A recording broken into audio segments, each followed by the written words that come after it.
Hello everyone, कैसे हैं आप सब। और मेरे यूट्यूब चैनल में आपका स्वागत है। चलते हैं फिर से एक नए टॉपिक के साथ। मैं आपको टॉपिक बताने से पहले एक स्टोरी सुनाना चाहूँगी। स्टोरी ऐसी है कि मेरी खुद की रियल स्टोरी है, मेरी और मेरे बेटे की। तो चलिए स्टार्ट करते हैं। तो होता क्या है कि एक बार मेरा बेटा, मैं कुछ काम कर रही होती हूँ, मैं लैपटॉप चला रही थी, तो मेरा बेटा मेरे पास आता है, बोलता है कि मम्मा, मेरी अलमारी ना बिल्कुल भर चुकी है और मुझे नई अलमारी चाहिए कपड़े रखने के लिए। तो फिर मैं बोलती हूँ उसको कि नहीं, अभी तो बहुत जगह है तुम्हारी अलमारी में, नई अलमारी क्या करनी है, एक ही अलमारी में कपड़े रखो। तो बोलता है नहीं मम्मा, मेरे को अभी एक नई अलमारी चाहिए। तो मैं बोलती हूँ ठीक है बेटा, कोई बात नहीं, जब जाएंगे मार्केट पापा के साथ तो देख लेंगे, दूसरी अलमारी दिला दूँगी। तो बोलता है कि नहीं, मुझे तो अभी इसी टाइम अलमारी चाहिए। तो मैं बोलती हूँ कि मैंने उसको बोला कि चल ठीक है, अपनी अलमारी दिखा पहले, फिर मैं देखती हूँ अगर नीड होगी दूसरी अलमारी की तो मैं दिला दूँगी। तो मैं उसकी अलमारी देखती हूँ जाके। तो उसने ना अपनी अलमारी में सारे गुचुड़ गुचुड़ करके कपड़े रखे होते हैं, बिना तय करे, बिल्कुल भरे हुए कपड़े होते हैं। जैसे ही अलमारी खोलती हूँ सारे कपड़े नीचे गिर जाते हैं।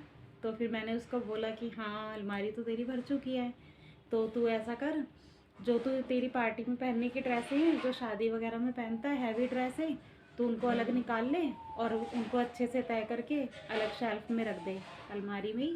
तो वो ऐसे करता है, अपनी सारी हैवी हैवी ड्रेस निकाल लेता है और उसको अलग शेल्फ में लगा देता है तय करके। तो फिर उसके बाद वो बोलता है मम्मा मैंने लगा दी। फिर मैंने उसको बोला कि जो आसपास पहनने के कपड़े हैं तेरे, हल्की फुल्की पार्टी में पहनता है या कहीं पे जाता है किसी के घर में, वो वाले कपड़े जो हैं तेरे, उनको अलग निकाल और अच्छे से तय करके अलग शेल्फ में रख दे। तो वो ऐसे ही करता है, अलग जगह पे रख देता है उनको सारे तय करके, अच्छे से दूसरे शेल्फ में लगा देता है।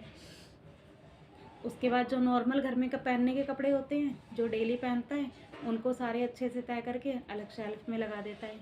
तो उसके बाद उसकी अलमारी में बहुत सारा स्पेस निकल जाता है। तो वो बोलता है कि ना, वाओ मम्मा, मेरी अलमारी में तो बहुत सारी जगह हो गई, इसी अलमारी में मुझे तो दूसरी अलमारी की ज़रूरत भी नहीं है। तो मैंने उसको बोला कि हाँ, तो तूने ढंग से कपड़े नहीं लगा रखे थे ना अलमारी में, सारे बिना तय करे उल्टे सीधे लगा रखे थे, तो इसलिए अलमारी भर गई थी। तो बड़ा खुश हो जाता है, वो कहता है थैंक यू मम्मा, बहुत अच्छी हो, तो आपने मेरी अलमारी में, इसी अलमारी में जगह बना दी। तो कहने का मतलब ये है कि मेरी स्टोरी का मतलब ये था कि उससे स्टोरी से ही मैंने भी सीख ली, तो मैं आपके साथ शेयर करती हूँ कि जब हमारी लाइफ में सब कुछ गुचड़ पुचड़ चल रहा होता है ना, तो कुछ भी अच्छा नहीं होता। जैसे हम हर काम को ना रूटीन बना के नहीं करते, कभी कुछ कर लिया कभी कुछ कर लिया, तो फिर वो काम ना हमारा कभी ढंग से पूरा नहीं हो पाता। अगर हम हर काम को सीक्वेंस से करेंगे ना, हिसाब से कि टाइमिंग से करेंगे हर काम को, तो हमारा बहुत अच्छे से काम हो जाएगा सारा, और हमें आराम करने का टाइम भी मिल जाएगा दिन में। चाहे वो वर्किंग लोग हों या घर में काम करने वाली हो, हाउसवाइफ, चाहे कोई भी हो, या बच्चे हों, पढ़ाई से रिलेटेड हो कि बच्चे पढ़ रहे हैं, घूमने भी जाना है उनको, पार्क भी जाना है, कोई भी इंसान है, अगर हर काम को रूटीन से करेगा ना, कि सीक्वेंस बना के, तो उसका सारा काम अच्छे से होगा। जैसे कई लोग बोलते हैं यार मैंने तो वो काम किया ही नहीं, मेरे पास तो टाइम ही नहीं था। अगर आपसे ये कोई कहता है ना कि मुझे तो टाइम ही नहीं मिला काम करने का, तो उसकी बात पे ना कभी विश्वास मत करना, क्योंकि टाइम ना सबके पास होता है। सबके पास ना 24 घंटे ही होते हैं। ऐसा नहीं है कि मेरे पास 15 घंटे हैं, उसके पास 16 घंटे हैं, किसी के पास 24 घंटे हैं, ऐसा कुछ भी नहीं है। सबको 24 घंटे ही मिलते हैं काम करने के। लेकिन ना कुछ लोग ये सोचते हैं, अवॉइड करते रहते हैं कि कोई बात नहीं है, अभी नहीं कर रहे, अभी मन नहीं कर रहा, बाद में कर लेंगे। मैं अपना खुद का बताती हूँ। जैसे मैं पहले करती थी, अब नहीं करती। जैसे पहले ना बच्चे स्कूल चले जाते थे, सुबह चले गए, उनको लंच वंच बना के दे दिया, हस्बैंड भी चले गए, तो मैं ये सोचती थी चल ना यार, कुछ काम तो है नहीं, थोड़ी देर ना रेस्ट कर लेते हैं। या तो मैं सो जाती थी थोड़ी देर, उठती थी भी 9 साढ़े 9 बजे, या फिर थोड़ी देर फ़ोन चला लिया। पहले मुझे सीरियल देखने की बहुत आदत थी फ़ोन में। जैसे मैंने 2-3 सीरियल लगा रखे थे। जैसे वूट चैनल मैंने डाउनलोड कर रखा था, मैं रात को नहीं देख पाती थी, तो मैं दिन में देखती थी। तो चल थोड़ी देर सीरियल देख लेते हैं, बाद में कर लेंगे। तो ऐसे ना मुझे 9 साढ़े 9 बज जाते थे। मतलब रेस्ट करते हुए सुबह बच्चों को भेज के, तो मेरा ना पूरा दिन ख़राब हो जाता था। ये लगा लो मैं पूरा दिन, मुझे यही समझ में आता था कि मैं कौन सा काम पहले करूँ, मतलब बर्तन धोऊँ या झाड़ू पोछा लगाऊँ या कपड़े धोऊँ, मतलब पूरा दिन मेरा, मैं रात तक ना काम ही करती रहती थी। मुझे ये नहीं समझ आता था कि मैं कहाँ से स्टार्ट करूँ, कैसे काम ख़त्म होगा। और जब मैं जल्दी उठती हूँ ना, अब तो मैंने वो छोड़ दिया, मतलब मुझे खुद ही ऐसा लगने लगा था कि मेरा पूरा दिन ख़राब हो जाता है।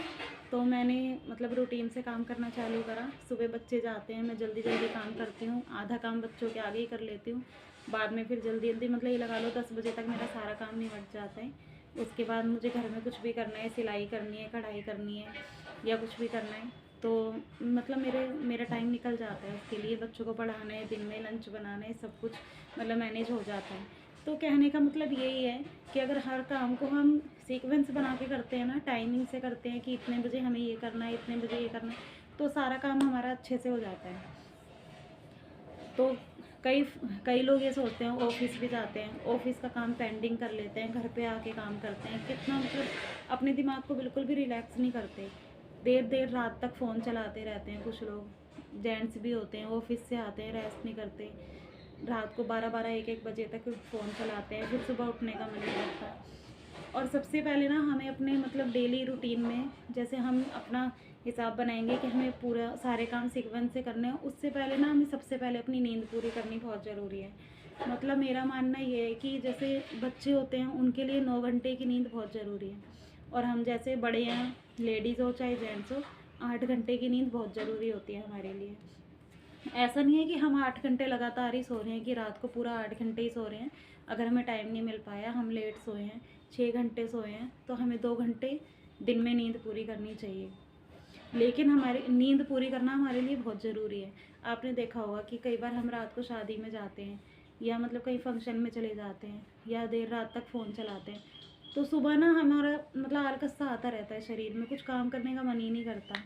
ऐसा लगता ही नहीं कि मतलब हमारे शरीर में एलर्जी है, वो एनर्जी है।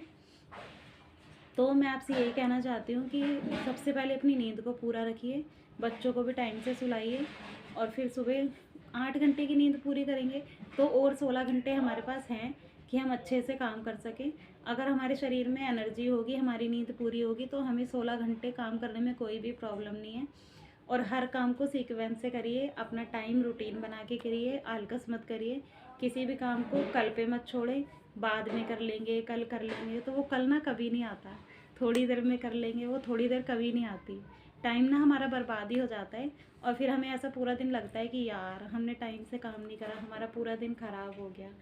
तो मेरी स्टोरी से ना यही मतलब था कि अपनी लाइफ को घुचड़ पुचड़ करके मत रखिए, अपनी लाइफ को अच्छे से सीक्वेंस से हर चीज़ को बना के रखिए, ताकि हम हर काम को टाइम से कर सकें और हमें भी रिलैक्स करने का टाइम मिले।